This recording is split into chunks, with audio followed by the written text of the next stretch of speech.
और मधुबनी पहुंचे सीएम नीतीश कुमार ने सौराठ में सौगात दी है। मिथिला चित्रकला संस्थान का शिलान्यास किया। सीएम नीतीश कुमार ने मिथिलांचल वासियों को बड़ी सौगात दी है। समारोह में मंत्री नंदकिशोर यादव, महेश्वर हजारी, कपिलदेव कामत मौजूद थे। वहीं विनोद नारायण झा भी इस समारोह में मौजूद थे। तस्वीरें भी हम आपको दिखा रहे हैं।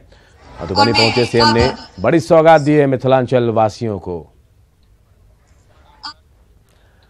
लोकसभा और राज्यसभा में सवर्ण आरक्षण बिल पास होने पर केंद्रीय मंत्री रामविलास पासवान ने पीएम मोदी को बधाई दी। साथ ही पासवान ने आरजेडी पर निशाना साधते हुए कहा कि जिन लोगों ने इसका विरोध किया, जनता उन्हें चुनाव में सबक सिखाएगी और विरोधी जीरो पर आउट होंगे। रामविलास पासवान से बातचीत की हमारे सहयोगी दिवाकर ने।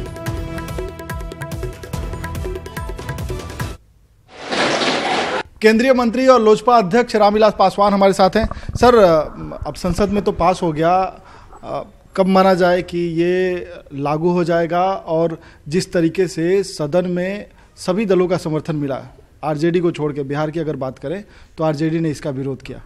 नहीं, देखिए, एक तो सबसे बड़ी बात है कि मैं जितने लोगों ने समर्थन किया है उनको तो मैं धन्यवाद देना ही चाहता हूँ एनडीए की तरफ से। लेकिन हम प्रधानमंत्री जी को बहुत बहुत धन्यवाद देना चाहते हैं कि जिस तरीके से उन्होंने जो है इस बिल को लाया, कैबिनेट में रखा, फिर उसके बाद पास हुआ, है ना।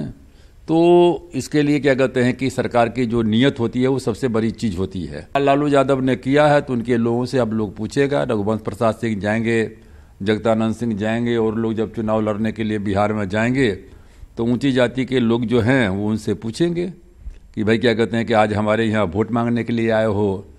टिकट तो लोग देता है कि कॉन्स्टिट्यूएंसी देख करके कि कौन कास्ट का ज़्यादा पॉपुलेशन है।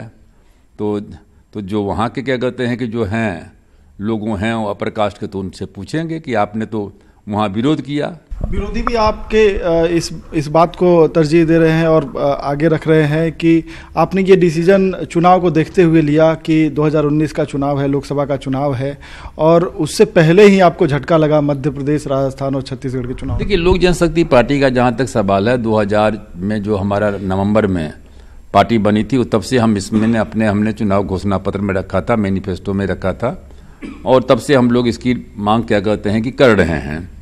अब उसके बाद क्या कहते हैं कि जो है टाइमिंग का होता है, तो अलग अलग मान लेते हैं कि टाइमिंग का सवाल है। तो ऐसी बात नहीं है कि ये लोग जो कहते हैं कि एकाएक सरकार ने ला करके बिल रख दिया।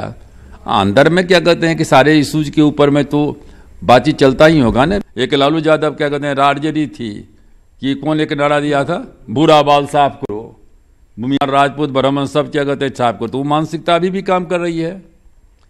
तो बीच में तो कुछ हुआ था, ऊंची जाति के लोग भी क्या कहते हैं कि सोच रहे थे कि हम गठबंधन के तरफ में जाएंगे।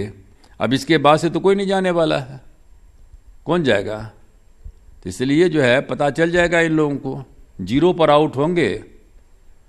जिन लोगों ने विरोध किया है और जिन लोगों ने इफेन बट किया है क्या कहते हैं कि इस विधेयक का, वो जीरो पर आउट होंगे। तो केंद्रीय मंत्री और लोजपा प्रमुख रामविलास पासवान का कहना है कि उनकी सरकार जो कहती रही है वो करती रही है, और ये भी करके दिखाया है कि उन्होंने गरीब सवर्णों के लिए आरक्षण का कानून बना दिया है। अब जिन लोगों ने इफ वट किया है और इसमें मीन मेख निकाला है या विरोध किया है, वो शून्य पर आउट होंगे। कैमरामैन अभिजीत लश्कर के साथ दिवाकर तिवारी, न्यूज़ 18 दिल्ली।